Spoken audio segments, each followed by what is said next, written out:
Our next session is by Dr. Sachin Yes Naik. So I would like to give a brief introduction about him.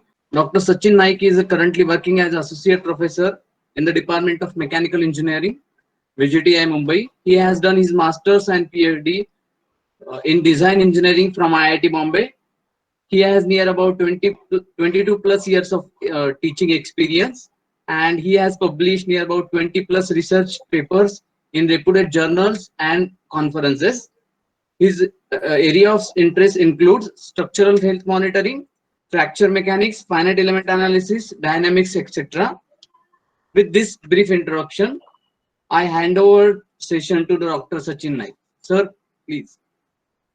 Thank you, Professor Sudarshan Gajre.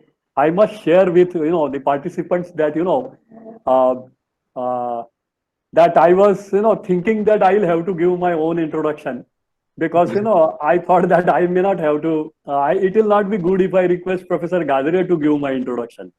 It's So okay. I was all set to give my whole introduction, but then I am very thankful that Professor Gadre nicely remembered it and he did it for me.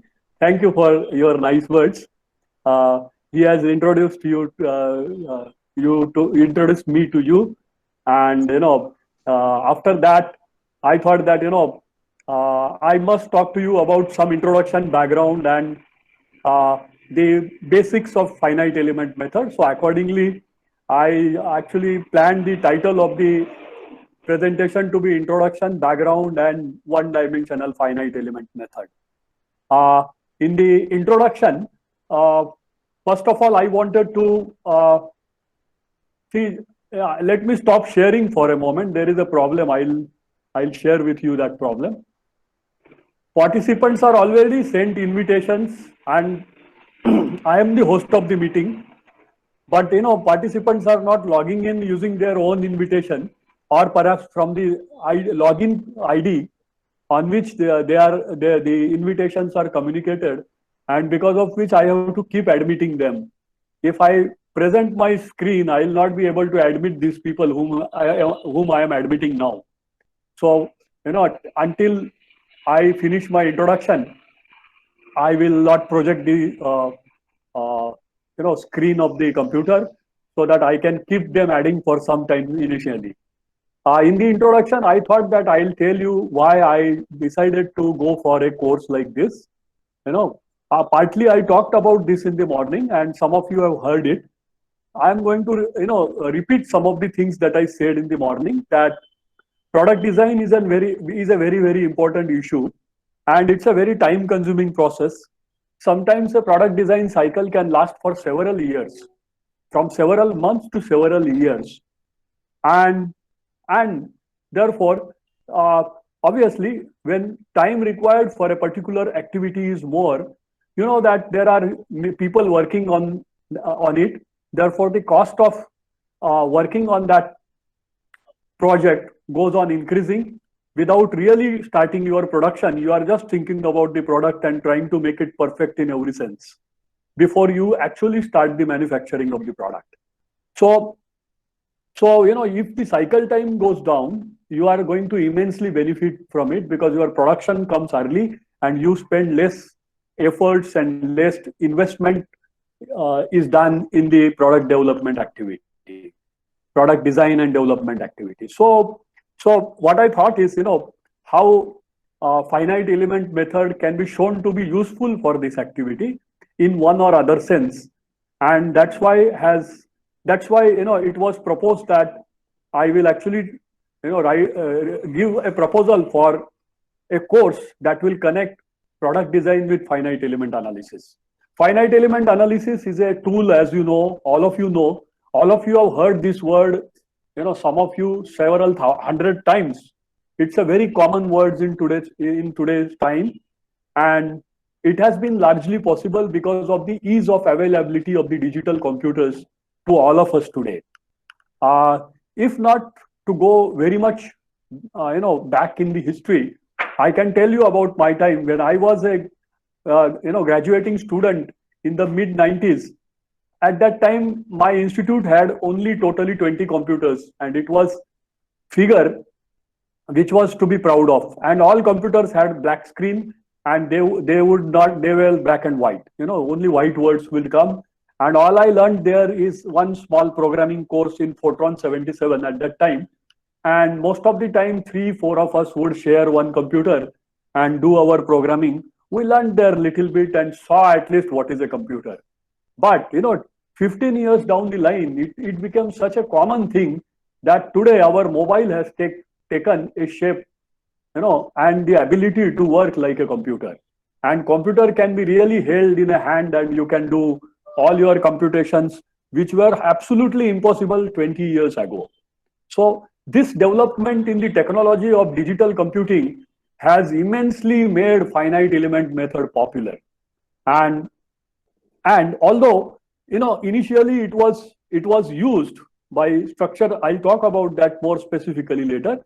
In 50s, it actually took the name as finite element method or finite element analysis in the 60s, and the applications of finite element method in 1960s was very, very less because computers were not available. People used microprocessors for doing their computations, and a 20K memory, 20 kilobyte of memory was considered to be a very lavish memory in those times. Today, our hard disk is 1 terabyte easily. It can be several terabytes, as you all know. So processing speed has gone manifold ahead. The storage capacities have gone several thousand and millions of times larger. And because of that, it has become possible for scientists to implement the finite element method with the help of computer codes on powerful computers which we use today. And therefore, in the form of a commercial software, it is available almost to everyone in all academic institutes. And even before actually understanding what is really finite element method, people are doing finite element analysis using one or other commercial software left and right. All of you have experienced that. And therefore, it's very important to realize that this all has become possible only because of the digital progress that has happened.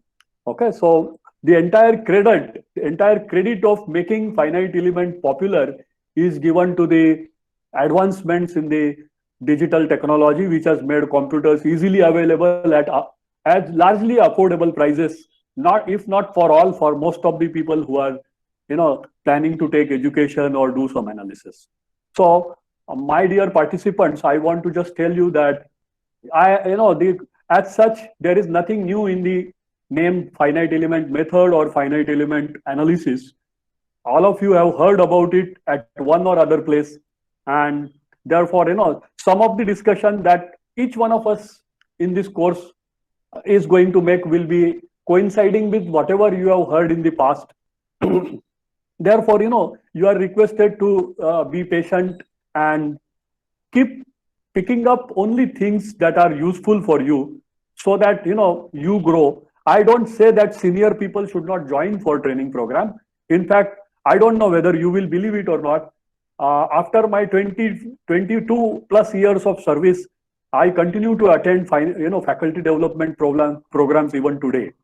And I have immensely benefited from many programs which I have attended in the past.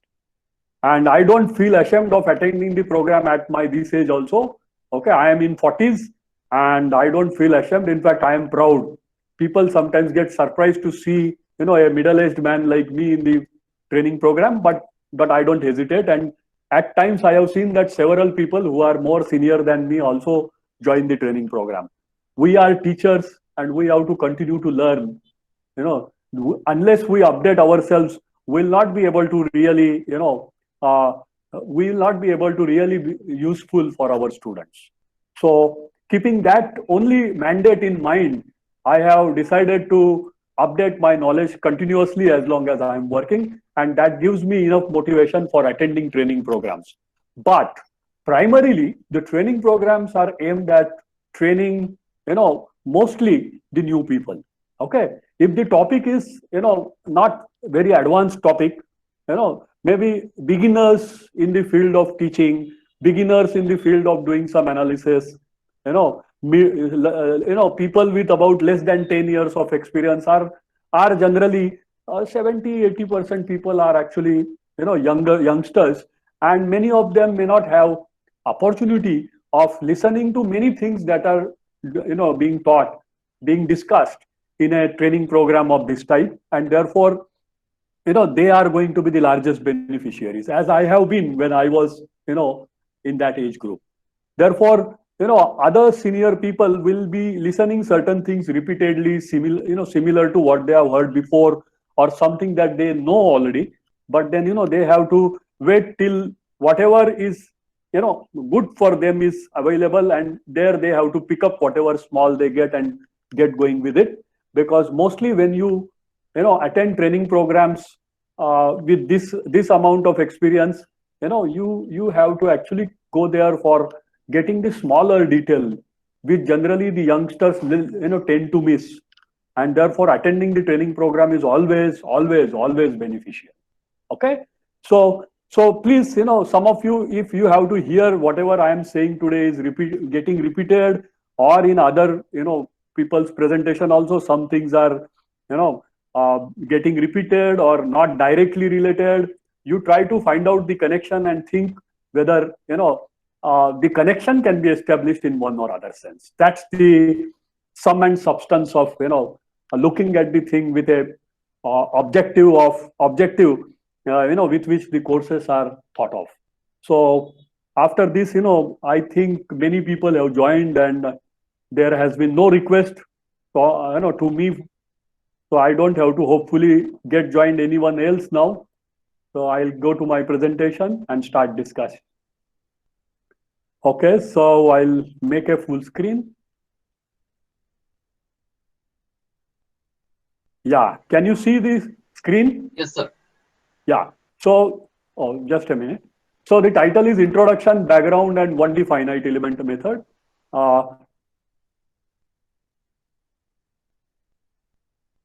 Has it become full screen?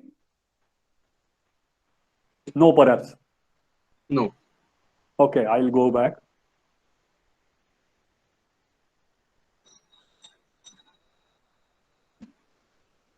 Yeah, okay.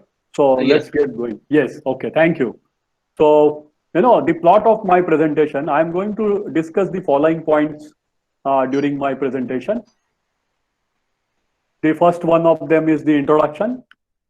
Then I'll discuss the solution of differential equations. After that, I'll discuss with you what is finite element formulation and what are the various methods by which finite elements can be formulated. Then I'll discuss with you particularly the weighted residual method. After that, I'll discuss with you the Galerkin's weighted residual method, and I'll introduce you to what is called a weak form. Then after that, I'll give you the idea of what is called as piecewise continuous trial functions. Then I'll talk about FE formulation in detail for a one-dimensional bar element, as to how equations for one-dimensional bar element are developed. Then after that, I'll discuss with you what are the practical applications of FEM, so that they will actually indicate the areas, the application areas classified in which finite element method can become useful and help in product design. So, and finally, I'll discuss with you some more things related to 2D and 3D finite element method very briefly, and then I'll close my session. That's what I plan in a session of 1.5 hours now after this moment. So in the introduction, I must tell you that there are many practical phenomenon that are that we see around us in engineering and science. They are best defined by differential equations, as all of us know. Algebraic equations are actually equations that give you a value at a particular location, okay, whether in space or whether in time. But if you have a differential equation, it is actually a rate equation, and it gives you a solution that is valid for a range that you specify. And therefore, they give you the picture of a moving system, of a working system. And many engineering problems actually are phenomenon. They do not happen at a point. They continue to progress in time or in space. Okay, say for example, physical movement, or for example, vibrations, or for example, heat conduction. They are actually problems which travel with respect to space or time or other variables, and therefore they are best defined by using what is called as differential equations. All of us know what is a differential equation. I'm going to show you some examples of what are the various types of differential equations that we come across, and what are the applications in which we see them. If we think of a bar, or if we a cylindrical bar, simply a plain object, subjected to uniform axial load, okay, distributed uniform axial load, then the governing differential equation, the differential equation for this bar is given by what is shown in this equation, where A is the area of cross section, E is the modulus of elasticity. This is the second derivative with respect to space, d2 u by dx square. As you know, u is the displacement at any location x inside the bar, and q is the load that is applied, the distributed load. And by using a basic principle like Newton's second law, it is possible for us to obtain this differential equation for a bar subjected to uniform axial load and put it in this form. So how to arrive at the differential equation is not something that we are going to learn in this, but very commonly Newton's second law can be used and this equation can be obtained. Okay, so what I want to tell you with respect to the equation is, in a differential operator, there is always something which is called as dependent parameter, and there is something else called as the independent parameter of the differential equation. In this equation, u is in the numerator and it is the dependent parameter, and x is the reference or is the independent parameter, as we know. Other things are actually, these are constants, and q is the loading, externally applied load, which can be regarded as a constant mathematically for this discussion. Therefore, note that this equation is applicable for the bar, not at a point.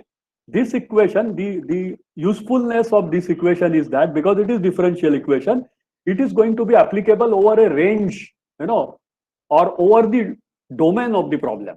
Now, domain of the problem for an axial bar, the domain of the problem in mathematical language is nothing but the volume of the bar itself. So this differential equation is applicable at any point inside the entire volume of the bar. That's where the differential equations become more powerful over other types of equations, because they are applicable at every point location inside the given domain, or in this case inside the given volume. Okay, so the domain of the differential equation is nothing but it can be area, it can be actually a volume, it can be area, or it can be a region over which the given equation is going to be applicable. Therefore, within this domain, the dependence of u with respect to x, the dependence of the dependent variable with respect to the independent variable, is actually governed by this equation. Since it governs the physics of the problem, the physical behavior of the problem, this equation is commonly in finite elements language is called as the governing differential equation. Okay, I'm going to show you after this little more discussion on the first equation briefly the other types of equations that we all have seen. If you think of a beam subjected to uniformly distributed load, you have the equation given by the differential equation is fourth order in this case, and the dependent variable is v. It is the transverse displacement, whereas in the earlier problem, in the bar problem, it was axial displacement u along the axis. This is transverse displacement. Okay, E, I, and Q. Q is the the uniformly distributed load. E and I are the constants. Okay, geometric and materials constant. In one-dimensional heat transfer, K is the conductivity constant. T is the temperature that is observed at a particular point corresponding to this independent variable x. Okay, and this is the thermal input that is being given to the problem domain. It can be a fin, okay, and Q can be the heat input that is given to the domain of the problem. Therefore, you see that this is actually one-dimensional heat transfer equation in which heat is expected to travel in the x direction. That's why one-dimensional. And T is the temperature. Its distribution with respect to x can be obtained if we solve this differential equation. Therefore, it is actually a governing differential equation. Okay. Axial bar subjected to vibration. You can see that the governing differential equation now has two independent variable. When vibration problem is imagined, their displacement of the particles with respect to their original position for a bar in axial direction is given by u. Okay, and this u is not only function of x, it does not vary only with respect to x, but it also varies with respect to time because it's a vibration problem. Therefore, you can see that the two governing two differential operators in this equation have correctly captured the information about dependence of the dependent variable u, axial displacement with respect to x, with respect to space, and with respect to time also. See, this is another equation, transverse vibration of a beam. The equation is fourth order differential equation, fourth order in space, second order in time. And there is similar, explanation available. You have V now here, the transverse displacement. It is function of x. My mistake, it's a typing mistake. It has to be V here. V is not only a function of space, but it is also function of time. And there are other parameters which are used, written there with common notations which are known to all of us. Okay. Therefore, all these are governing different physical phenomenon in a given problem related to mostly mechanical engineering. Okay. Therefore, they are all governing differential equations. So with this introduction to governing differential equation, let us talk about how can we solve the differential equations. So solution of differential equations. If I have to think of the solution of differential equations, there are number of methods I have heard of as an undergraduate student, postgraduate student. We have all studied several methods of solving differential equations. Most of them actually come under analytical category. They are theoretical solutions. There are standard problem solving methods available for different types of problems, and therefore we use them. Our purpose of this presentation and the course is not to study any analytical method here. Our purpose of this course is to study the finite element method, and therefore, after just naming the analytical methods, I would like to take you to the second category of solutions that are available for the differential equations called as numerical methods. Numerical methods have become, again, this is another area which has progressed, a lot after the development of the digital computers. For the obvious reason that numerical methods use some algorithm and they take some inputs from the given system, which is to be analyzed in the form of numbers, and those numbers are actually processed by the method with the help of that algorithm, and the processed, the input that is given is after processing brought in the form of, again, it is in the form of numbers, or it is in numerical form, and it is regarded as an answer. So since it is all about handling the numbers, numerical methods have also flourished extensively after evolution of the digital computers. And finite element methods evolution also is similar to the evolution of numerical methods, because at this point I must state that finite element method is also a numerical method. I'll define that at appropriate point later. There are several types of numerical methods that we have studied as undergraduate and postgraduate students before. Okay, the very first of them in undergraduates that we learned is the Euler's method. We saw that there are there is a lot of error that Euler's method has. Then we for specific other types of problems we saw that there are other Runge-Kutta methods. Then after learning that, we also learned, some of us have learned what is called as the finite difference method. The finite difference method uses finite differences to evaluate the differential operator at a point. Okay, that's why this method is also called as a point-wise approximate method. Okay, finite difference method is a point-wise approximation of the differential operator. Okay, this method was very, very popular before the development of finite element method, because this was then the only method which could be used for carrying out numerical analysis with considerable accuracy. Okay, the finite difference method has its own limitations. Okay, because you are actually going to approximate the solution at a point. Okay, and because the point has to represent a certain small area. Okay, yeah, the domain of a given problem can be defined into certain, certain standard shapes made of, let's say, squares, and then you try to construct the entire problem domain with the help of squares. But as you know, it is not necessary that all the problem domains should be rectangular or square in shape, so that all small squares which are essentially needed in finite difference method could be nicely fitted into that area. So if you have curved boundaries, then finite difference method could not approximate the boundary itself properly, and therefore it contained lot of error. Okay, and because of the lower availability of the computational power, the methods could not be this method could not be applied for solving large problems then, and therefore, although it was used extensively, it didn't become as popular as today's methods are, like finite element method or finite volume method. Okay, the next type of numerical method is the boundary element method.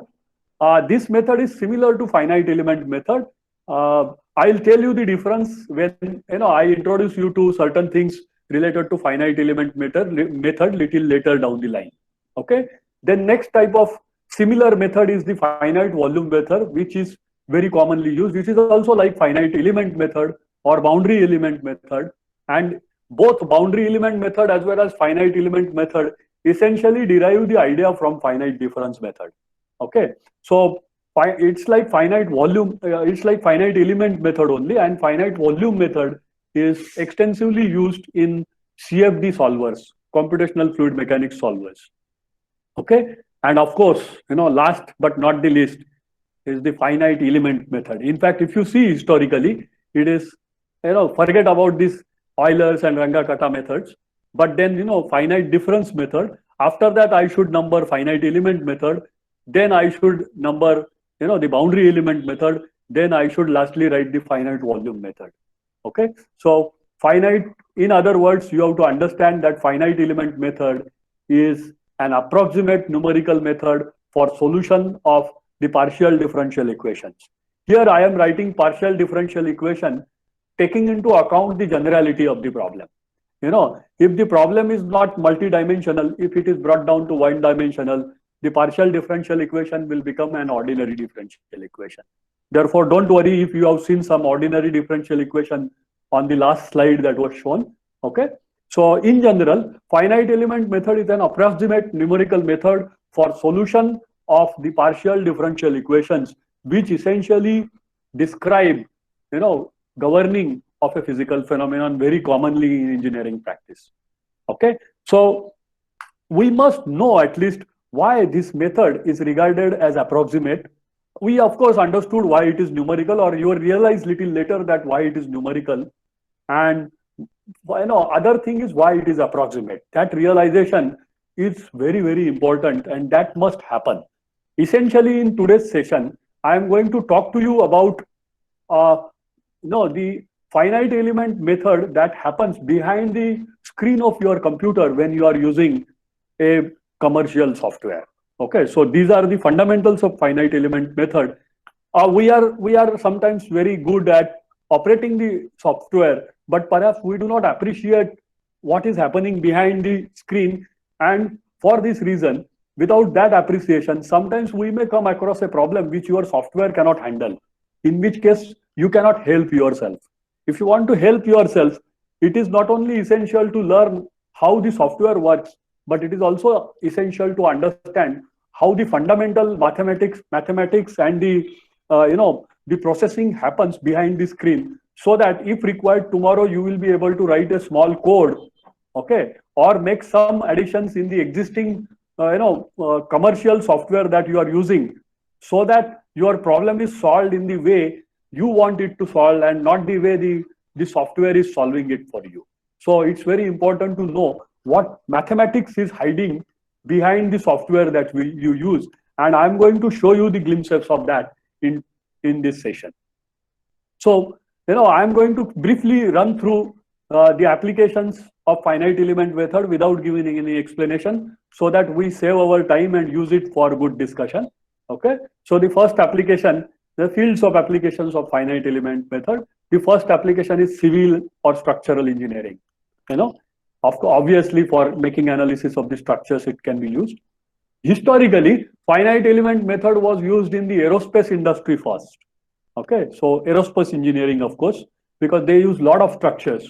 The entire airplane is a fantastic structure, and there are many substructures which are essentially required to have lot of qualities in terms of their strengths and performance. Therefore, an aeroplane or aerospace industry cannot be thought of without the study of structures and without the use of finite elements. Automobile engineering, of course, automobile engineering, some people down the line, there are going to be some speakers from industry. General Motors, which is recently taken over by TCS partially. So if I say General Motors or if I say TCS is one and the same thing now for them. So some people from TCS or General Motors are going to talk to you about how this can be, finite element method can be used in automobile engineering. So you will realize it there. Electrical engineering. Oh, surprisingly, I am sure as undergraduate students, you must have seen that the equation that you are using for studying a steady state phenomenon, let's say in heat transfer, is the same equation that is applicable for an electrical engineering problem of with different variables. And since the physical interpretation is different, but mathematical equation is same. For mathematics, there is no there is no difference in the equation that is applied to a electrical engineering problem or to a mechanical engineering heat transfer problem. Therefore, the solution methodology mathematically remains the same. Therefore, the problem can come even from electrical engineering, and because it's going to be in the form of the governing differential equation, yes, finite elements is going to help you there. And not only electrical engineering, biomechanics. Okay. Then magnetism. How you can study how the magnetic field is distributed because of a current, and how various magnetic effects, can, get affected by the parameters governing them by using finite element simulations. Even a water seepage problem, or the problem of penetration of heat inside the ground also can be solved by finite elements, because they are essentially partial differential equations. In mechanical engineering, you see, all of us are actually mechanical engineers. The only criterion that we used in selecting people for this course is that they have to be mechanical engineers. Okay, so in mechanical engineering, I must tell you little more that there are problems related to deformation mechanics. If you have a bar subjected to axial load, it's going to deform in the axial direction. So the deformation, I must be able to find out using some numerical method, and FEM can be used for it. Sometimes the deformation, if the load applied is excessively high, can make the material cross its elastic range, and the deformation will become plastic deformation. If the deformation is plastic deformation, then also, it should be possible for me to, model the problem using finite element method. And yes, that is possible. Therefore, deformation mechanics, whether it is linear elastic or it is non-linear, it can be handled by finite element method. Finite element method can be used for vibration problems, for simulating fatigue, occurring in material, creep, fracture analysis, heat transfer, welding simulation, casting simulation, etc., etc., etc. There is no limit to the list that you can think of. Recently, somewhere I heard that because the problem of migration of people from one state to another state in the United States can be modeled by a partial governing differential equation.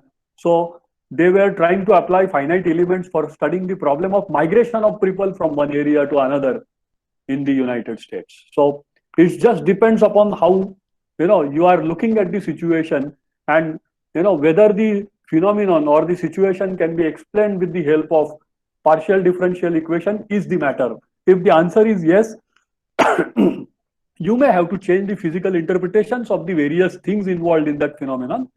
But then, yes, the solution should be possible with finite elements. What is the meaning of finite element formulations? First of all, I must tell you that if I want to use a finite element for some application, how do I obtain the equations related to a finite element? If I learn how to develop the equations required for use of a particular finite element, I have formulated the problem.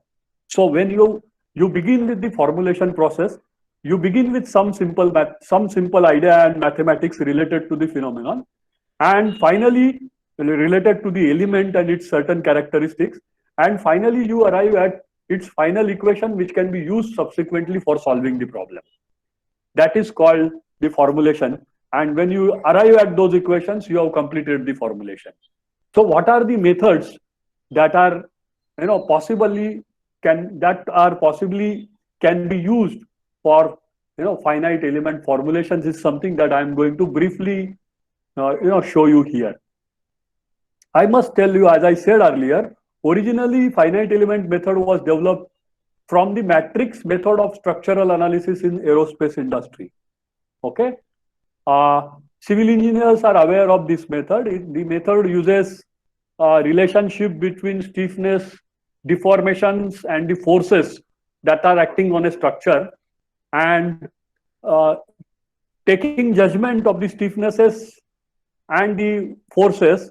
Okay, the deformations in the structure can be determined using the matrix method in structural analysis. In aerospace industry, they started encashing this idea, and they started using the finite element method without knowing that it is finite element method in the early 50s, in the early 1950s. And then they started talking publicly in the form of in conferences and in papers that they are doing something like this. And because of their popularity of implementing the new methods, mathematicians and workers in the field of science and engineering got attracted to this, what they were using, and they started seeing it closely, and they found that it is something which can be scientifically developed. Okay, and then they came out with actually various formulations. Namely, first one of them is the potential based method. What is a potential? Let me tell you briefly what is a potential. A potential is actually ability of a deformable body to do some work, okay, when it has already undergone elastic deformation. So it's actually like potential energy. So the word potential energy essentially comes from this potential only. Okay, so it's a capacity. Now, this idea is actually, this method of formulation is based on what is called as principle of stationarity of total potential. Well, in tomorrow's session, one of the tomorrow's sessions, Professor S.K. Maiti of IIT Bombay will explain you the principle of stationarity of total potential in detail, and will teach you how this can be applied to for formulation of the two-dimensional finite elements. Therefore, I do not dwell on this much, but I must tell you that this principle essentially talks about minimization of energy. You see, an object, the principle, in some, not in terms of definition, but in literal sense, okay, in its physical meaning, it says that something becomes stable when it has got minimum potential. It has got minimum energy, in other words. Okay. So that is quite obvious. If I pour water from the first floor, it falls down in the balcony of the second floor and stops there. Because, with respect to that reference frame, it has got minimum energy there. But the moment somebody is trying to push it from the balcony of the first floor down on the ground floor, it falls down and its potential is utilized and energy is further minimized. Okay. How long you can do that? You can do that as long as you do not go to the minimum level. And once it goes to the minimum level, it will have minimum potential. And when it is minimum potential, you cannot disturb it. You cannot push it down further. That's the physical meaning of the principle of stationary potential. Okay. And therefore, anything that has got minimum potential with respect to the reference frame will become stable. Okay. That's very physical. The principle is extremely physical. And the equations that you write for it are also extremely physical.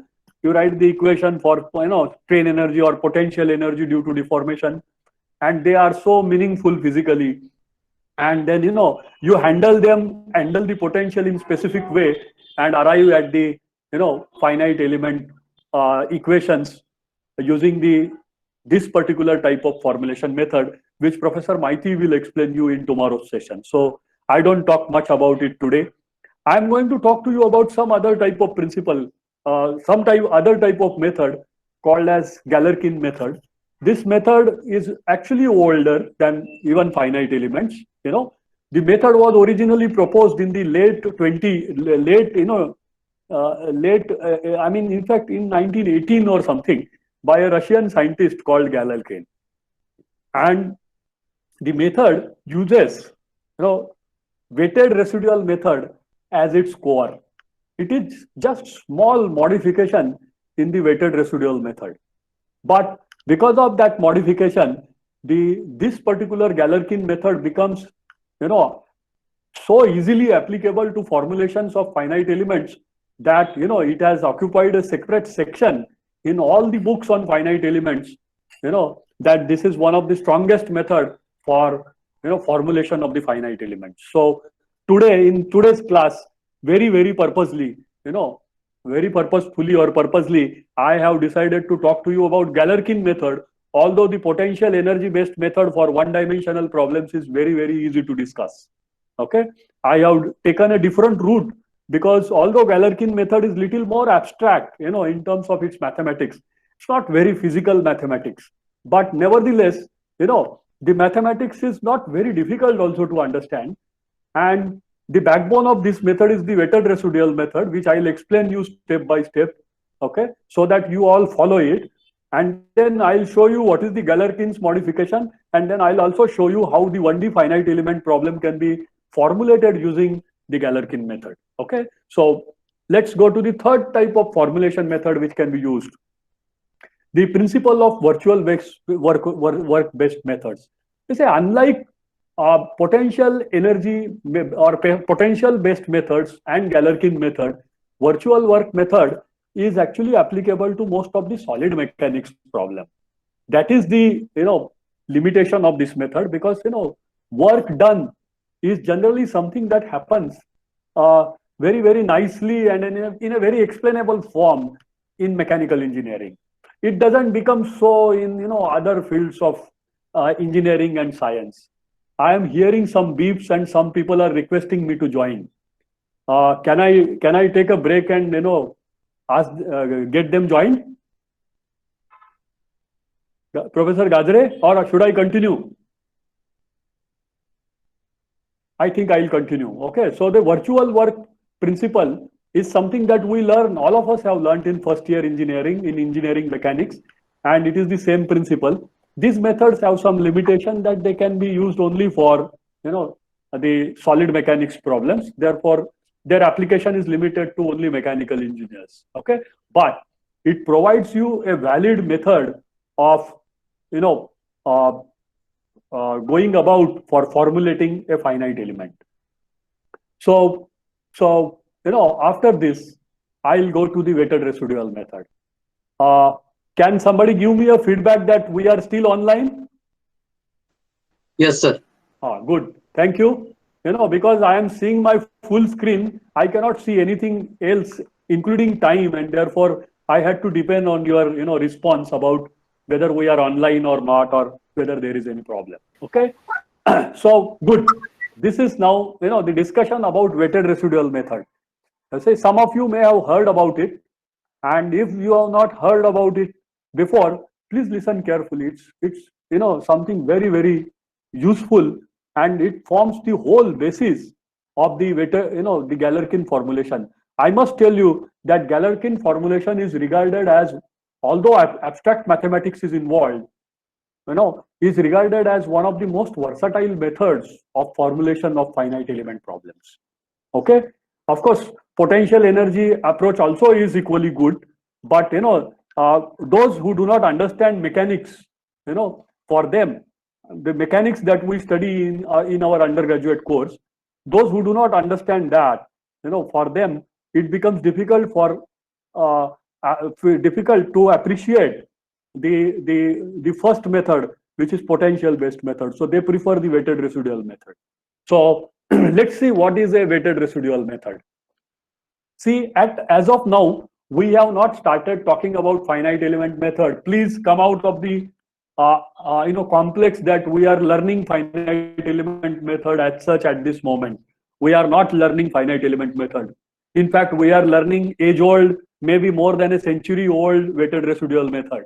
Okay, this is an old method which is used for approximately solving differential equations. So I am asking you to consider equation governing a physical phenomenon, or I am asking you to think of a governing differential equation. You can think of any one of the equations which I showed to you in the beginning. Okay, any one of them. So I have a governing differential equation, or GDE for small. After this, if I say GDE, it means essentially governing differential equation. So let's say the equation is actually this. This is actually the transverse displacement, fourth order equation for a beam deflection. Okay, and V is the dependent variable, X is the independent variable. This is loading, this is geometry, and this is material parameter. Okay. Now what we are going to do is, for solving this equation, this is not finite element method, this is plain mathematics. I am trying to give you a method for solving a differential equation written in the blue letters there. So what I am doing is, I am assuming a solution. I just think for a while. You will realize little later what is the meaning of choosing a trial or assumed solution. I'll think what solution will nicely fit for V, and in the same form I will choose a trial or assumed solution. Since I know that solution of a differential equation is not a number, it's actually a function. Therefore, the assumed solution is not going to be a number or a single variable. It's going to be a function consisting of the variable. Okay. Therefore, the assumed solution or trial solution will be also alternatively called by me during the presentation as assumed function or trial function. Okay. Don't worry if I say sometimes assumed solution, sometimes trial solution, sometimes trial function, etc. Okay. So please bear with me, because this is the terminology that is commonly used in finite elements. That's why I have made it dark. GDE, governing differential equation. Assumed solution or trial solution or trial function is actually an assumed function which I expect to be the solution of the given differential equation. Okay. Now note, one important thing about weighted residual method is that there is only one solution. In this case, we are going to assume one trial solution which will be valid over the entire problem domain. Entire problem domain. If this is a beam deflection problem, the domain of the beam, if I regard this as one-dimensional problem, indeed it is actually written in the differential equation as a one-dimensional problem, then the domain of the problem is going to vary with respect to x, with x is equal to 0 to x is equal to L. That is the length of the beam. Okay. So I am going to assume a solution which will be applicable over the entire problem domain, because that's what is the usefulness of the differential equation. The solution for a differential equation is valid over the entire problem domain. So, I am not saying anything new by underlying this. I am saying the same old thing. Okay. So see, my trial function can look like this. V of x is this V, the independent parameter. it's going to depend on x. So I have written here it as explicitly as v of x. I am going to approximate it because what I am going to assume as solution is the assumed solution or the trial solution. So I say that this is approximately equal to v tilde x. This is tilde sign, v tilde x. So the function I have assumed as a nice function. What will I assume? If you ask me to assume some function, it can be trigonometric, it can be logarithmic, it can be algebraic. What do I do? Where do I start? I must take something which is simple, easy to handle. By handle means, I must be in a position to handle this function. I must be able to differentiate or integrate this function in a nice, simple manner if required. That's the meaning of easily handleable or easily usable function. So it is chosen as a polynomial. You see, C0 is a constant, C1, C2, C3 are other constants, X is the independent variable, and there are terms like x, x square, x cube, x to the 4. Okay. Therefore, I can call the right hand side of v tilde x as a fourth order polynomial in x. Okay. All of you know that. So this is going to be my trial solution. Okay. So what do I do next is, I am going to substitute this trial solution in the governing differential equation. Instead of v, I am going to now substitute v tilde x. Instead of v, it is going to be v tilde. So if I do that, what happens? Just see from this equation. Forget about the RD that is written on the left hand side. Just read this. E into I, they are constants, so they will come as they are. d4v by d to the 4 will become d tilde v4 by d to the 4. I have substituted for v this v tilde, which is given by the trial solution, the fourth order polynomial, minus q. Okay. Note that now when it was v, the right hand side was 0 because v gave me the exact solution. Now v tilde x is not the exact solution. Therefore, when I substitute that, the original differential equation is not going to get satisfied. Therefore, the right hand side will not be equal to 0. When the right hand side is not equal to 0, whatever the right hand side is equal to, that I am going to call as the residue or residual. Okay. And this residue or residual is an error in the original governing differential equation because of the assumed solution or the trial solution that I have put here. Okay. So simple, governing differential equation, trial function, substitution of the trial function in the original differential equation, and seeing that it is not equal to 0, whatever it is equal to, that is the difference in the original equation and the evaluated new equation with v tilde, and therefore whatever it's the difference is, that I am going to call as the residue or residual. Okay. Now what am I going to do next is, remember that somehow if I could choose a trial function such that it gave me the right hand side equal to 0, that trial function or trial solution will be the exact solution, isn't it? Therefore, I am not a god, I am not a god. I cannot guess a trial solution is exactly as the exact solution. That is not possible in general. Therefore, I understand that there will be always some residue, non-zero residue here, or error. This will be always there. If I want to make my, assumed solution or trial function to be as close as possible to the exact solution, what I should try to do? I must reduce this RD to the lowest possible level. If I try to do that, this equation's value will approximately become equal to this value, or my domain residual will become 10 to 0, and my trial function thereby will become as accurate as possible. So that's what is done in the fourth step. Obtain the approximate best solution to the governing differential equation by attempting to minimize the residue. So my objective is this residue, if I try to minimize, somehow, then I will get some mathematical, equation or equations. If I handle those equations in appropriate manner, okay, they will help me determine the values of these constants C0, C1, C2, C3, C4, which are initially unknown. These are constants which are unknown. I have to determine them. So in short, I'm going to determine the values of C1, C2, C3, etc. such that they will give me minimum residue. When they give me minimum residue, my V tilde X becomes very, very close to V of X. That's the simple philosophy of weighted residual method. And if you understand this carefully, it is possible to appreciate the subsequent discussion very, very easily. So let us continue further with weighted residual method. To sum up, I must tell you that in general, nobody knows that a trial solution will not satisfy the differential equation.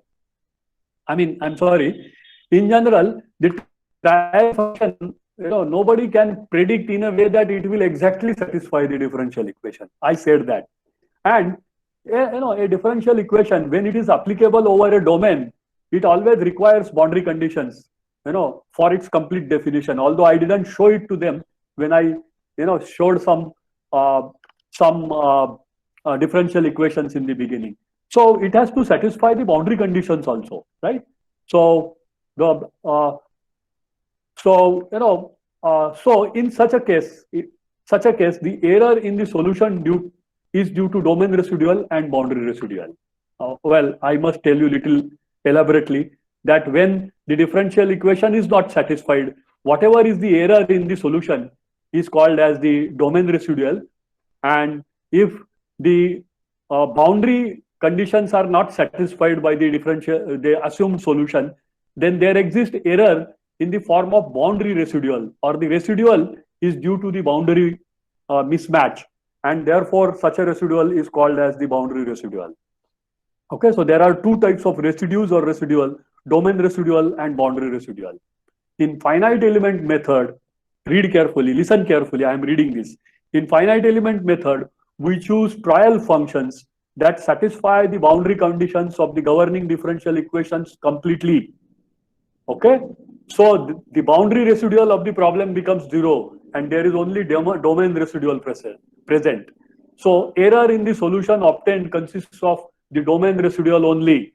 The boundary residue or residual identically becomes equal to 0. Okay, that's what happens when you actually use finite element method. Okay, if you do otherwise, if you choose a trial function such that the domain residual is made 0 and boundary residual is non-zero, then the error in the solution is only because of the boundary residue or boundary residual. And when such a method is developed, it is called as the boundary element method, about which I have said earlier. So with this difference in the two residue and the comments on the weighted residual method, we'll go ahead for the next slide. A trial solution, for example, can be of the type, it can be a polynomial of appropriate order. C1, I showed you one fourth order polynomial earlier. Okay. It can be a trigonometric function also. Trigonometric functions have a peculiar characteristic that they are very smooth. What is the meaning of very smooth? A trigonometric function can be differentiated, sine and cosine functions. They can be differentiated as many times as you want. Therefore, they are called as smooth functions. And therefore, your trial solution can be in this form also. It can be a trigonometric function also. Okay. The trial solution satisfying the differential equation and boundary condition is rare, and and can be obtained in simple situations. Well, I must tell you here some exceptions, that if you are solving a simple problem, say 1D problem in which the load is distributed uniformly inside the problem domain for a bar, okay, a bar subjected to uniformly distributed load. Since the problem is simple, it is possible for you to choose a trial function that satisfies both differential equation as well as boundary condition, and therefore whatever solution you try to find out using weighted residual method, that matches with the exact solution. But in general, it is not going to be true. Okay. A single trial solution over the entire domain can minimize the residue only at select points within the domain rather than everywhere. Okay. Yeah, this is important. It requires some explanation. When I have a single trial solution over the entire problem domain, okay, sometimes when the problem is not simple, it is not possible for me to obtain, minimization of the residue in one stroke. So what I need to do is, I need to minimize the residue instead of mathematical requirement. It's a mathematical requirement. I cannot minimize the residue only at one point. I need several points, at which the residue can be minimized. So for my solution, the domain residue at certain points is 0, but all other points, the error is going to exist in the solution. If that happens, then I am essentially using what is called as the point collocation method. Okay, so the detailed discussion of point collocation methods is out of scope of this current discussion. So I just go ahead. Hence, the idea of minimizing the residual in overall sense is very, very attractive, and therefore the weighted residual method, of Galerkin type weighted residual method is thought of. You see, I must tell you what does this sentence mean. It is very important sentence. Here in point collocation method, the residue is minimum only at 1, 2, 3 or n number of finite points. You cannot reduce it over the entire domain of the problem.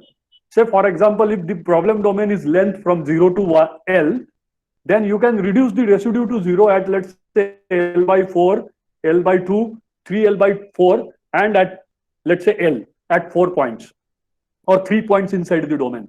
Okay, because at the boundary there will be some boundary condition.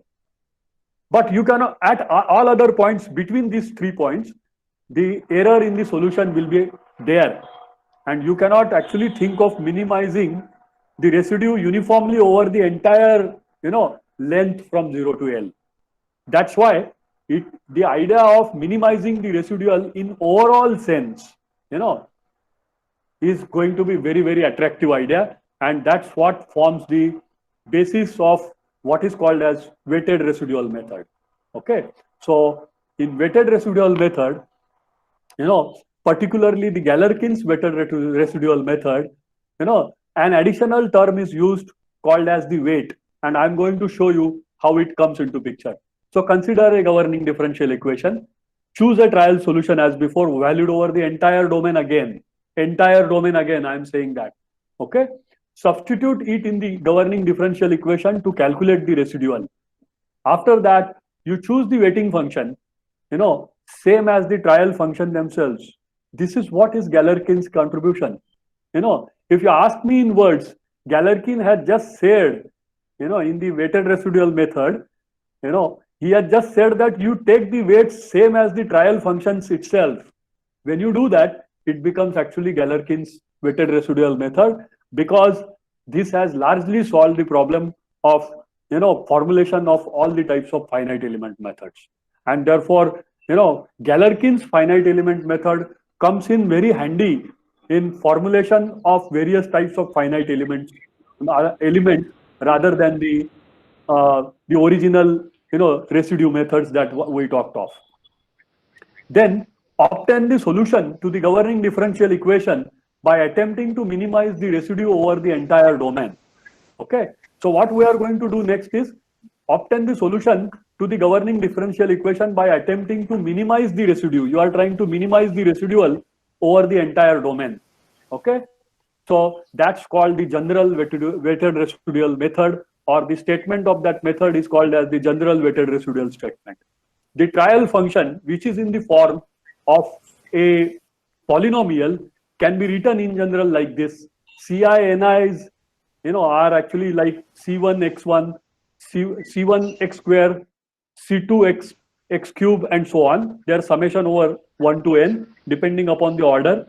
And phi is actually a constant. Ci are the unknown independent coefficients, and phi and Ni are selected such that the trial function satisfies the prescribed boundary conditions. I see that some people are trying to talk to me. I forgot to tell you in the beginning that in the schedule it is written by mistake that the last session is only of 1 hour, but the last session is not 1 hour, it is actually 1.5 hours. So my session is going to continue up to 4 o'clock. It's not going to be over at 3:30, and all other sessions on all days they are going to continue up to 4 o'clock in the evening. Okay, thank you. So, the weighted residual statement becomes this. The residue is calculated, it is multiplied by the weighting function, and it is integrated. The weighted quantity is integrated over the domain, and it is forced to become zero, or you are trying to minimize it by integrating it over the domain of the problem omega. The domain of the problem in one-dimensional case is going to be the length. So note that Wi are the weighting functions and Rd is the domain residual. Okay, so I'll tell you the Galerkin's weighted residual method. Consider a prismatic bar subjected to uniform axial load as shown in the figure. This is the figure. Okay, we saw that the governing differential equation is given by this equation. Since it is a one-dimensional problem, you do not see a partial differential equation here. Okay, it is subjected to boundary conditions that u at x is equal to 0 is 0, and a into e into du by dx is equal to 0. This means essentially that force at x is equal to 0, this is going to be 0. A into e into du by dx is force. So that means the force is equal to 0. Okay, so these are the two boundary conditions. Again, let u tilde be the trial solution. The trial solution, when substituted in the original differential equation, you can see that this is u tilde now. It's not equal to 0 now.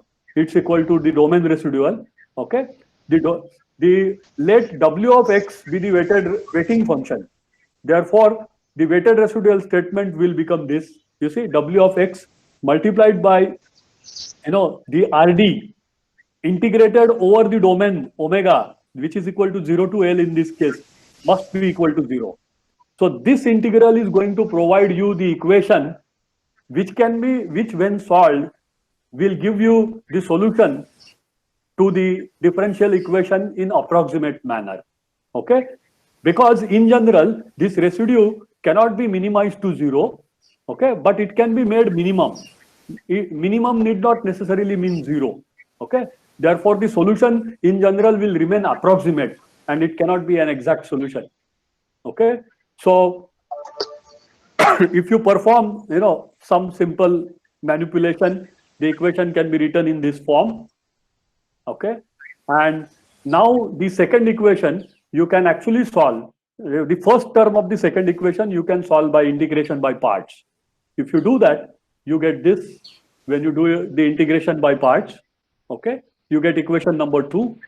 Substituting in this equation a into e into du by dx is equal to p, the force. As we know, the actual force at the section, we get the equation in this form. This equation is equation number 3. Technically it is not different than equation number 1. It is simply mathematical manipulation of equation number 1. Okay, and this equation had changed. Unlike the first equation, there are some differences. What are the differences? I'll take you back to the previous equation. Look at this carefully. Du by dx and dw by dx, these are the two differential operators here. If you see equation number 2, okay, equation number 1, here d2u by dx square is there. Okay, so there is a difference. Okay, with respect to that difference, I am going to talk about these two equations, the weighted residual statement, which is defined by equation 1, and equation 3. Derivative of u of x in the weighted residual statement is second order. I showed you that to you. In this equation, it is first order. Okay, therefore the choice of the trial function that you make for solving equation number 1 is obviously going to be second order, whereas it is going to be first order for solving the equation number 3. So it is your choice whether to solve equation number 1 or equation number 3. When you are solving equation number 3, your requirements are actually on u of x. The continuity requirement is first order. U of x is required to be only first order, whereas and the equation has got only first order derivatives in it. Therefore, the requirements on the choice of ux has gone down, or it has become weaker. That's why equation number 3 is called as a weak form. Okay. Note that the force boundary conditions are explicitly included in the weighted residual statement itself, this red equation number 3 is the weak form of the weighted residual statement. In this equation, we have already substituted A into E into du by dx is equal to P. It is the boundary condition related to the force. Therefore, that boundary condition is part of this equation. It is not to be separately applied, and therefore it is explicitly included in the equation itself.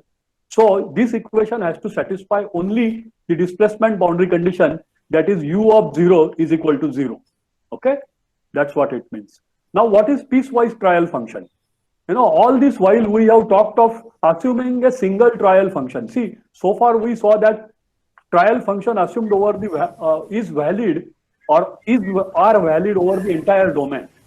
But when you are trying to compare the trial function with a curve fitting exercise, there is a similarity. In curve fitting exercise also, what we do is we assume some polynomial and we try to find out its coefficient in such a manner that the error in the values of the function for which fitting is to be operated at certain locations tries to become minimum. Okay, that's what we are trying to do essentially here, when we are actually assuming a trial function and putting it in the governing differential equation to reduce the residual to 0. Therefore, whatever we are trying to do in weighted residual method is essentially similar to curve fitting.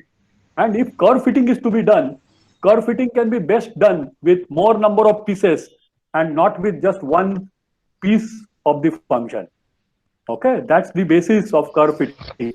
And I can explain that to you with the help of a simple diagram. Just see that red is the function that we are trying to approximate, okay, for which curve fitting is being done. If I assume a single trial function valued over the entire domain, let's say x is equal to 0, x is equal to L1 here, my fitting will go like this dotted line, and it will give me so much of error between the exact function which is given by red color and my prediction with the single linear function. So a lot of error. Instead of that linear function, I apply piecewise. I apply it over small domain 0 to 0.5 first, and then fit it here, and then from 0.5 to 0.1 I again apply the similar function, and then my solution is given by these two straight lines instead of this red line. Therefore, you can see that there is very little difference between the black two straight lines and the red line, and therefore my solution has become more accurate. And that's what is the meaning of this sentence, that curve fitting is done better with more number of pieces. And the idea can be similarly explained.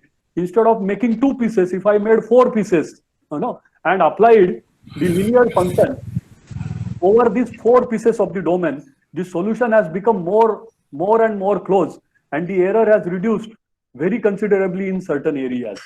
Therefore, my 4-piece solution is more accurate than 2-piece solution, and 2-piece solution is more accurate than 1-piece solution. Why can't we do that when we are trying to apply this method to implement finite elements? And that's where is the basis of finite elements. Okay, this is the motivation for applying a trial function over a subdomain rather than the whole domain. Okay, so now the idea of applying the trial function over the small domain has come to our mind, and I'll show that we apply and the finite element formulation can be completed. So I want to state the essence of FEM quickly, by just reading what I have written at the subdomain level. Now I am not talking about the entire domain. I am talking about a small piece. The trial function using appropriate interpolation function such that the unknown coefficients are the values of the field variable at the subdomain boundaries. Okay, I am going to do that. This is what we do in curve fitting. Okay, so my trial function is going to be seen like this now. U tilde x is equal to this function multiplied by u tilde k plus x by L, another function multiplied by u tilde k plus 1. If I am talking about a kth subdomain, okay, in the beginning of the kth subdomain, the displacement at the beginning is, let's say, u tilde k, and at the end of that subdomain, the displacement is u tilde k plus 1. Okay, so what I am doing is I am writing u tilde at any location within that domain in terms of these two functions, and these two values of the function itself, which are unknown, at the extreme ends of the subdomain. So when I do that, I go ahead, the computation of the vector residual statement is not done now over the entire domain. It is to be done at the subdomain level now. The same result can be reused for other all subdomains. The handiness or beauty of the method is that once I obtain the weighted residual statement for a small domain, its mathematics is going to remain for all other domains, because my functions are going to remain same for other domains also in a given whole domain, other subdomains also in a given whole domain, and therefore I can simply use the this subdomain level equations repeatedly for other subdomains and solve the problem. Okay, that's what we do in FEM. All the subdomain level computations are summed up appropriately to get the domain level equations. So by summing up these subdomain level equation in particular manner, I obtain the equation for the whole domain, and I solve the domain level equations to find out the unknowns of the problem under consideration. So I am going to sum it up in the table. Mathematically, see the change in the language now. Mathematically, something called as subdomain in FEM becomes an element joint between two subdomains, one subdomain ending at a point and second subdomain starting at just that point. The joint is there. That joint is essentially called as the node in finite element. Appropriate interpolation function is called as shape or interpolation function. Weighted residual statement at subdomain level is nothing but the elemental solution, and domain level equations are nothing but sum of the elemental equations, or it is called as assembled or global equations. The unknowns are essentially the nodal displacements. In a structural mechanics problem, it is the displacements for which we solve the problem. Therefore, the unknowns in the finite element problem are actually the nodal displacements. Okay, so for a bar element, the element looks like this. It has two nodes, and it is simply a bar, and it has got ability to move only in the direction of the axis of the bar. U1 and U2 are the displacements. U1 and U2 are called as the degrees of freedom. So for a bar element, at every node there is 1 degree of freedom. The second type of 1D element is beam element, okay, which is like this. It has got, in addition to displacement in the axial direction, it can actually rotate also through angle theta. So it has 2 degrees of freedom per node, okay. And when it is that, it can work like a beam, okay. So that's called beam element. By modifying the bar element, it is possible for you to construct an element which can be used in inclined manner so that it can be regarded as a truss. So this is a truss element. U is simply written in the components form as U1 and V1, okay, at node 1, and U2, V2 at node 2. Similarly, when I combine bar and beam elements mathematically, I get an element which can allow the bending as well as axial displacements at the two nodes, and that is called as the frame element. So these are the 4 basic types of 1D finite elements. After that, I want to show you the bar element formulation. Now rest of the discussion can be made quickly because the basic discussion has happened at greater length with detail. I am revisiting equation number 2. Look at it. I have written it over here. The same, equation of the weighted residual statement. Now I am actually applying it in piecewise manner. Therefore, the given domain of the beam is split into n number of pieces. You see 1, 2, 3, and so on, k plus 1, etc. up to n. Joint between the two subdomains or elements is called as nodes. So these are the nodes. Black ones are the nodes. I need to define here 2 coordinate system. One is the local coordinate system shown in blue color. That is going to last only for the elemental length. And the second type of coordinate system is going to last over the entire domain, which contains all the elements. It is represented with red letters, and it is denoted by capital X, whereas this is small x. Okay, this is small x is varying from 0 to small l, whereas capital X is varying from 0 to capital L.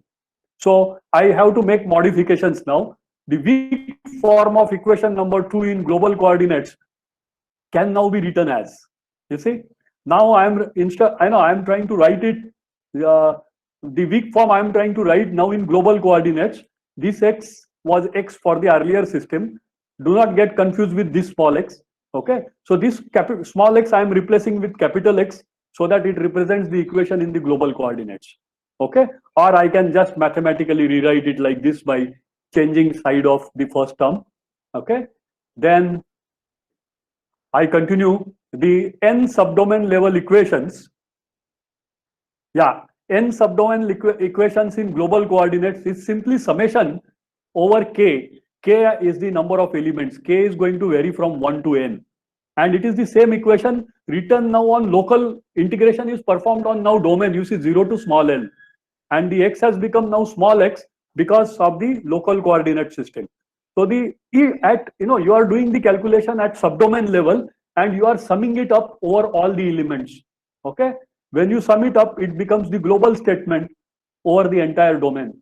Let linear interpolation function be used within each element for kth element. If you do that, this is the same interpolation function that I showed for obtaining the value of any u of x inside the kth element at any location between x is equal to small x is equal to 0 to small x is equal to small l. Okay, so this is the interpolation function which I can write in the matrix form like this.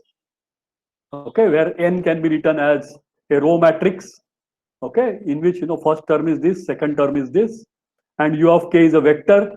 So 2 by 1 vector. Then using equation 5, we write its differentiation du tilde x by dx. Okay, I have written the differential form of equation number 5. It is written in matrix form. This becomes minus 1 over L u tilde k plus 1 over L u tilde k plus 1. This in matrix form you can write as B into u tilde k. Okay, where B is equal to 1 over L, this, and this is 1 over L simply. Once I do that, the weight functions and their derivatives also can be calculated. W1 of x, you see, in Galerkin's method, it is said that the weighting functions are going to be the approximating function themselves. So it is this function 1 and the other function is this. Okay, therefore your W of x is going to be 1 over 1 minus x over L, and its derivative if you take with respect to x, it becomes that.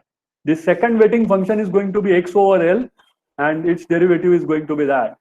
Okay, substituting equation 4 for kth element with W1x, we get, if I substitute these derivatives in equation number 4, I get equation number 6 in this form after integration. Okay, and with W2 of x substituted, I get equation of this type, which is equation number 7 after solving the integral. Okay, these equations can be combined together. You can see that uk and uk plus 1 are the nodal displacements of kth element. First node of the kth element, second node of the kth element. That's how it is written, where P0 and P1 stand for the axial forces at either end of the element. Equation 6 and 7 in matrix form will be given in the element level equations as follows: A into E by L into 1 minus 1 minus 1 1 into uk tilde k plus 1 is equal to this load vector because of the distributed load plus the another load vector because of the loads that are present at the end of each element. And this is the finite element equation at the element level. If for a given element the distributed load is 0, Q is going to become 0, so the first vector will vanish. And therefore the equation will be simply the left hand side is equal to minus P0 PL in the vector, okay, load vector. And if these vectors are also 0, the equation will become meaningless because then there is, the identical value, there is no load acting on that beam, and therefore uk tilde and uk plus 1 tilde will become identically 0. Therefore, either of them will be present, or even if both of them are present, they can be handled on the right hand side in this manner. And the matrix equations can be solved for the unknowns uk tilde and uk tilde, uk plus 1 tilde. And the unknowns can be solved by inverting equation number 8 using simple linear algebra. Note that these equations are in the form K into U is equal to F. A into E divided by L is nothing but the axial stiffness of the bar. This vector essentially indicates the vector of displacements, and this vector summed with this vector will give us one vector called as the load vector, which is written as, let us say, vector F. Okay. Therefore, you can see that the above equation is in the form K into U is equal to F. Force into displacement is equal to force. Okay. Stiffness into displacement is equal to force. This is the same equation that we apply for a spring when we calculate its deformation. So I'm going to briefly show you how assembly of the equations can be carried out. Let us say for kth element and k1 plus 1th element, the element level equations will be seen like this. For kth element, the equation k plus 1th element, the displacement vector will have u tilde k plus 1 and u tilde k plus 2. That's all. Everything else will be same. I told you in the beginning that once the mathematics is developed for one subdomain, as it is, it can be applied for subsequent subdomains. So except the values of the unknowns at the extreme ends of the subdomain, everything else is same. We are applying the same pattern. So instead of UK and UK plus 1, it has become UK plus 1 and UK plus 2. And that's the equation for K plus 1th subdomain. So if I have divided my domain into two subdomains, then I will have equation number 8 as I showed to you earlier, and equation number 9 which was shown here. And when I add these equations in specific way, how can I add them? In that equation there was UK and UK plus 1. So row corresponding to UK is written. There is no contribution to UK from equation number 9. So there, the third column remains 0 here. Okay. In the equation number 8, there was UK plus 1 with minus 1 1 as the terms. You see minus 1 1, and here it is 1 minus 1. So that got added. So the 2 2 position, in the 2 2 position, the contribution is coming from element K plus 1 and earlier equation of kth element. Therefore, it got added here. The stiffness has got added here of the two elements. And lastly, this minus 1 has got come here. And because UK plus 2 was absent in the previous element, it is 0 here. Okay. I'm sorry, in this element UK is absent, therefore this is 0. And since only UK1 and UK plus 1 and UK plus 2 are there, only these minus 1 and 1 terms remain, and you get a 3/3 equation, which is an assembled or what is called as global equation for the domain. If you split the domain in two subdomains, or if you model a given beam with the help of with the help of two bar elements, okay, your final equation for the problem actually becomes a 3/3 equation given by equation number 8, where K and capital U, this equation number 8 is in the form KU is equal to F. They are all capital shown because K represents the global stiffness matrix, U represents the matrix of global unknowns, and F represents the matrix of global forces. Okay. The idea of one-dimensional finite element can be extended to two-dimensional finite element also similarly, but I'm not going to talk much about it because subsequent experts are going to make discussion about this little later. So I'll just tell you that the same idea can be taken forward similarly for formulating 2D and 3D finite element problems. Okay, so let me just tell you that if it is a 2D problem, there can be different types of elements. Two-dimensional problems will have plane surface as its domain rather than length. Therefore, the elements that we use in two-dimensional finite elements are going to be actually triangular element of one type or other type. They are called as constant strain triangle or linear strain triangle. You will learn more about it later. You can also use other shape of a surface, a quadrilateral shape. When you use that, it is called as the quadrilateral element. You can also extend the idea of finite element in similar ways to three-dimensional problem domains, which will be volumes. So in one-dimensional problem that we saw, it was just domain was a line. In two-dimensional problem, the domain become a surface. Okay. In three-dimensional problems, it's going to become a volume. Therefore, the elements, one-dimensional element were actually line elements. Two-dimensional elements, I just now said that they are actually surface elements. But three-dimensional elements have to have one more higher dimension, and they are going to be actually bricks. Okay. They are going to be volumes in themselves. A shape of a brick, let's say, can be shape of a three-dimensional element. The basic type of three-dimensional elements are brick elements or elements useful for carrying out analysis for plates and shells. So they are called as plate or shell elements. Okay. After that, I'll just briefly tell you about the practical applications and close my session. The time is up, but give me 2 minutes more. Okay. The practical finite applications of finite element method in diverse areas are as follows. Okay, classified. 1. Although finite element method can be used for and is generally used for analysis, you can creatively use it for making newer designs. See how? Initial trial runs in upgradation of the existing product. Okay, if you want to update the existing product in particular manner, and if you want to see whether the made modification is going to technically be possible in terms of the deformations, in terms of the stresses developed, in terms of the strain that the component is going to undergo, you can actually do some trial runs.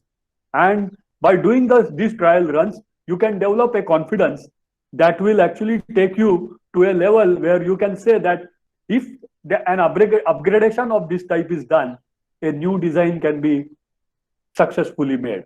So note that finite element method can be used for making new designs also in this way. It can be used for optimization or cost cutting. For that, trials with different combinations of the materials and sizes and other parameters that are associated with your product can be done, and you can actually check in soft form, on your computer, whether one type of solution is better than the previous solution or not. And by conducting such several trials, on software, it is possible for you to optimize your product. Okay, which otherwise is possible mathematically, or which otherwise is possible by actually making the product. If both the cases are going to be tedious and time consuming. Therefore, finite element method is going to come in really handy in doing this type of analysis. The third type of practical use of finite element method is for failure analysis. Okay, so for that, to brief my discussion, I'll read what I have written. Locating the cause of failure by varying possible parameters in a acquired model of the product to simulate failure for verification of the actual failure. I'll give a small example and then close my discussion. If I want to find out whether a given component has failed under the action of the load by excessive deformation, okay, and if I am not sure that it has failed under the action of excessive deformation, I can take help of finite element method as a tool. I can model the geometry of that original problem, original unfailed problem, okay, intact problem. I can model it, and then I can subject it to the forces I expect it to get inflicted by, and then I go on increasing the forces and see what is the deformation pattern when excessive deformations occur. And if the deformed shapes given to me by finite element are actually matching with the failed component that is already with me, then I can confirm that yes, the failure is because of excessive deformation. Or if I imagine that the failure is because of, let's say, fatigue failure, then I can subject the original component, intact component, to fatigue conditions in finite element analysis and perform my analysis, and it will predict the life of the component and the likely location of the failure where it is going to occur. And then I check in the failed component whether the failure is there or not. If I get the confirmation in the two things, I am done and my solution is there. Therefore, it can be used for making judgments about, consolidating your judgments when you are carrying out failure analysis of the various parts. So, with this, I want to actually finish my presentation. Okay. If I did not do the general discussion in the beginning, perhaps I would have finished my lecture just in about 1.5 hours. I hope, I have been able to communicate the basic idea of finite element method. In fact, to sum up the entire thing, I would say that, I initially told you that there are differential equations. These differential equations can be solved in the first place by some, age-old methods in which you have just one trial function over the entire domain, and the domain residue that you are trying to reduce is only reduced maximum at certain points. So that was not good.